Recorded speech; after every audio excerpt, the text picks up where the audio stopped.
If you want to become a DevOps engineer, the very first question that comes into your mind is, if I want to become a DevOps engineer, what is a tool that I need to learn? Or what is the tool that as a cloud and DevOps engineer that they are going to use very much often? If that is the question, the answer for that is Git. Git is one of the most commonly used tool by both by the developers and the DevOps. Since DevOps and developers are one of the most important engineers that are going to work as a part of the production releases, they are going to talk often.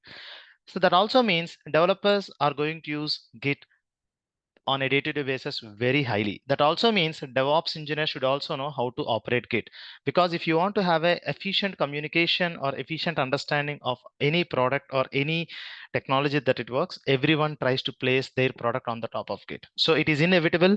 You should know Git. Okay, you cannot avoid Git. So this video is for you if you are planning to learn Git. And one of the most commonly asked interview question: what is the branching strategy that is used in your organization? Even though you know DevOps tools like Docker, Kubernetes, Terraform, Observability, Dynatrace, any of these tools, if you don't know, if you are not able to answer what is the promotion strategy, or what is the branching strategy, or what is the versioning strategy that you are using in your organization, if you are not able to answer this question, that means you have no fair understanding of the product that you are using in your organization.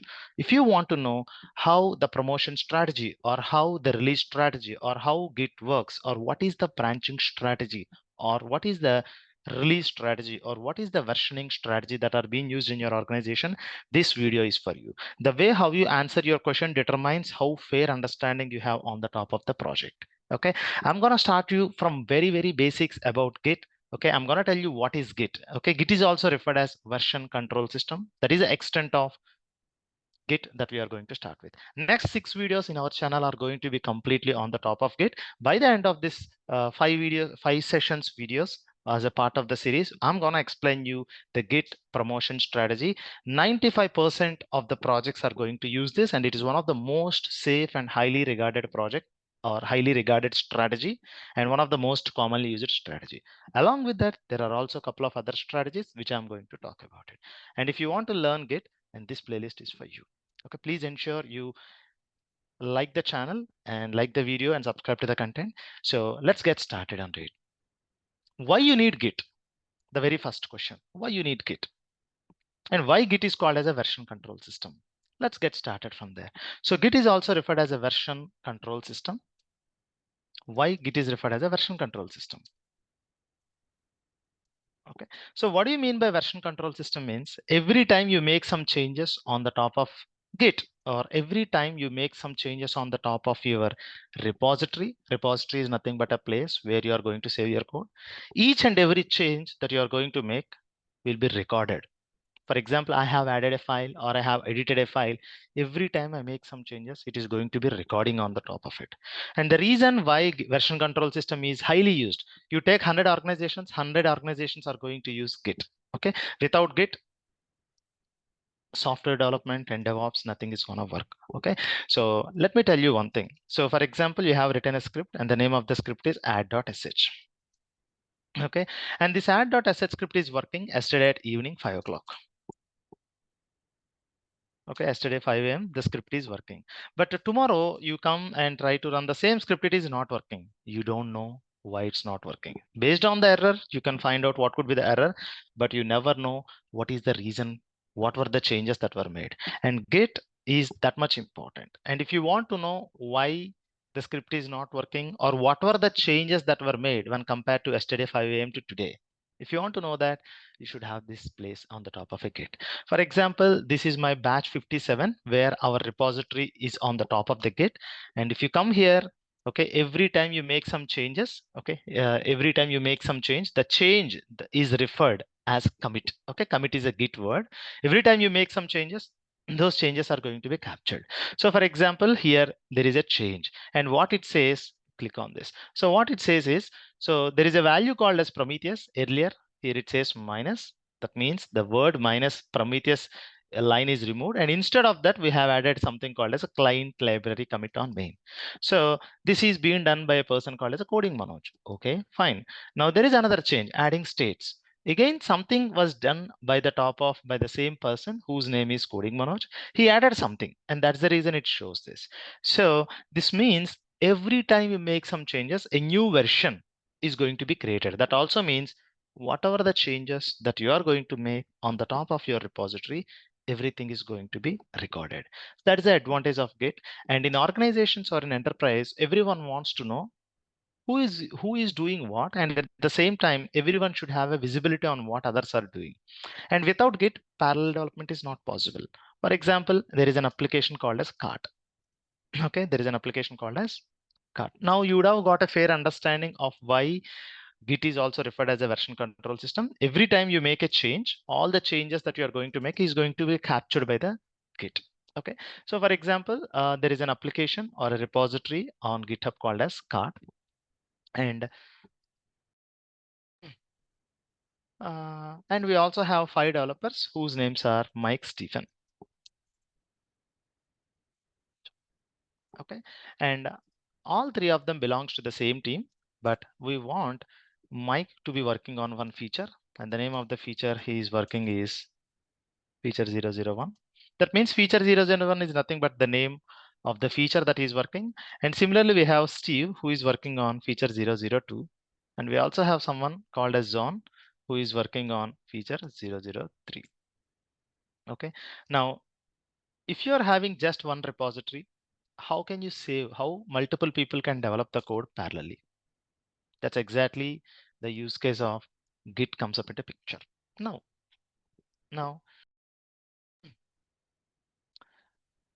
I want 3 features. Feature 1, feature 2, and feature 3 should be developed for my application whose name is cart.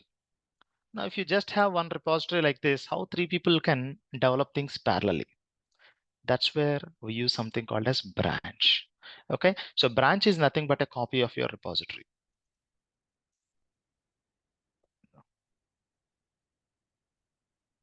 Okay, so repository is a Linux based terminology that represents it as a folder or a place where you are going to store your files.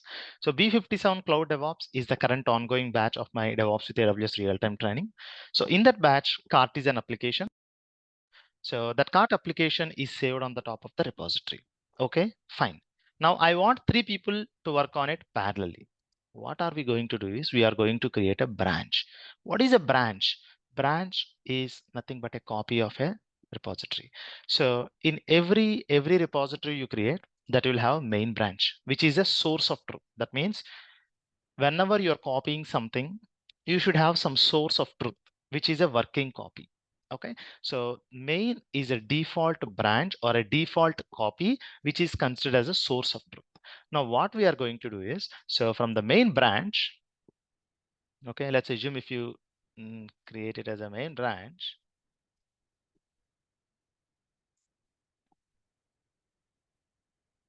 I'm going to get into the technical details in the upcoming session. But if you assume this as a main branch, okay, which is a master copy, where all the deployments or the software releases that we make into the production environment will go from the main branch. Now I want Steve, Mike, and John should work on 3 different features. So what we are going to do is we are going to create 3 different branches. A branch is nothing but a copy. Okay, now we are going to create one branch, and this will be used by Mike as a, and he's going to name it as feature 01. And similarly, we have another user whose name is John, who is working on feature 003, and he is going to work on feature 002. So likewise, multiple people are going to work on multiple features, and Git is going to provide the feature of parallel copies, and the parallel copy is also referred as a branch. Okay, branch is nothing but a copy of your main code. So where each and every user or each and every developer who wants to develop is going to add their changes on the respective repositories. Okay, fine. Now, who is going to validate whether the changes that you're making or whether the software that you're adding is correct or not? Okay, so is something that we're going to talk in upcoming session. And there is a concept called as pull request. It's not like whatever I want to develop, I develop and I'll try to update into the master copy. No, there is a peer review process where the senior members in the team or the tech leads in the team, whenever you want to update the changes that you have made from feature 1, and if you want to merge it to feature 2, that means you need to send a request in the form of something called as a pull request, asking, hey, I have done some changes. I would like to update the changes to the main branch. So you need to raise a request, and that request is called as a pull request because you're pulling the changes from here to here. Okay. And if you are using another version control systems like Bitbucket, then you call it as merge request, but both of them are same. So how to raise this merge request, how to raise this pull request is something we're gonna go talk in tomorrow session. Okay, so tomorrow we are gonna see that. So today what we learned, what is a branch? Branch is nothing but a copy of your repository. Okay, so using the Git, we are going to make sure whatever the changes that we are making, everything are going to be tracked. Okay, so I also have shown you how each and every commit that you are going to make is going to work. And as a part of the series, I'm going to explain in detail about the promotion strategy, how the promotion strategy works, how multiple branches are going to be maintained, and how each and every branch that you create is tied up with an environment. Typically in any enterprise or any project, you'll never have just one production server.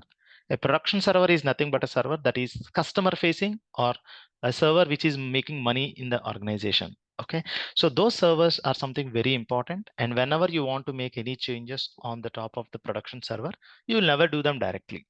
So instead you'll have multiple environments. Okay, so you'll have a development environment where you'll have a free hand. That means whatever the developers that they want to test, they don't have to take much approvals. They can freely test it on the top of this, and as per their expectation, the intended feature is working on the top of the feature branch, okay, on the dev branch, they are going to deploy it on the dev branch. And then if it is working fine, what they're going to do is they go to the QA branch. So, or the QA environment. QA environment is also referred as a test environment, where the deployed feature, or for example, you have created version 10, and that version 10 you are going to deploy into the QA environment. And here the QA environment will be tested by the test engineers, or also referred as a QA engineers, on the top of these environments. That means whatever the validation criteria that is needed, or whatever the testing that the QA team wants to do to verify that the product that you have deployed, a version that you have deployed, is working or not, is going to be deployed here. If it is working fine, then they'll go to the pre-prod environment. Pre-prod environment, prod environment, they are both of them are same to each other. Okay, because if you want to test some feature or test some software on the top of the production environment, you are not going to do that on the top of the prod, because production is a customer facing environment. So you need to have a similar environment that is close to prod, and that's the reason you name it as pre-prod or stage, and pre-prod or stage environment that is almost close to prod. The expectation is if you test a feature on the top of pre-prod, 99% of the times the feature, if you deploy into the production, it will work. Okay, that's how in organizations multiple environments are going to be maintained. Even in our training, we are going to make sure we maintain at least two environments. Whenever we want to deploy into production environment, we'll make sure it is working on the top of dev. If it is working on the top of dev, then we are going to promote it to the production environment. Okay, and how this main branch is targeted to prod, how stages environment is targeted to this, is something we'll discuss later. But this is one of the strategies that we are going to talk in upcoming session, including how are you going to create a branch, how are you to create a pull request, or something we are going to talk extensively. And these are very important commands that in Git we are going to use. And if you know, these are very minimum 6 commands in Git that you should be aware, along with 3 more basic commands. If you know these 10 commands, you can say that you know Git. And with this, even if you get into a new situation or a scenario, you can handle it pretty well. Okay, so I'm gonna talk exclusively on the real-time usage of Git as a DevOps engineer. So as I mentioned, just a quick recap, 95% of your work as a DevOps engineer will be on the top of a Git. And now you have a fair understanding of what is version control system, why Git is needed for DevOps and developers, because whatever we do it in the form of code. When you do something on the top of code, obviously you need to save it on the top of version control system. So I'm also going to show you 9 to 10 Git commands, and one of the most commonly asked interview questions. We're going to talk about them. And what is branching strategy, what is versioning strategy is also we're going to talk in the upcoming session. So please stay tuned to the channel. So if you want to learn Git, so what are the things that I need to install on the top of my computer? It's very simple. If you are a Windows user, please install Git Bash and Visual Studio Code. So how can I get the Git Bash? It's very simple. All you need to do is just go to the internet and say Git Bash for Windows. So come here, the select section, and just download it. And if you download it, it's going to download the software. All you need to do is double click next, next, next, next, next. And if you install that, okay, it is just like installing a VLC player. You'll get something called as Git Bash. This is how it looks like. So before we meet in the next session, please ensure you install the Git Bash. And if you have the Git Bash, we can get started on it. What if I am a Mac user? It's very simple. If you are a Mac user, all you need to do is brew install git. Okay, so this is the command that you need to run, brew install git. So this is going to install brew on the top of your terminal. Okay, and that's for today. In the next section, we are going to talk exclusively about the basic commands in the git usage. And once we are familiar with the git basic commands usage, then we'll talk about the branching strategy. I hope you like the video. If you like the video, please like the content and subscribe to the channel. Thank you very much. Thanks for watching. See you in the next session.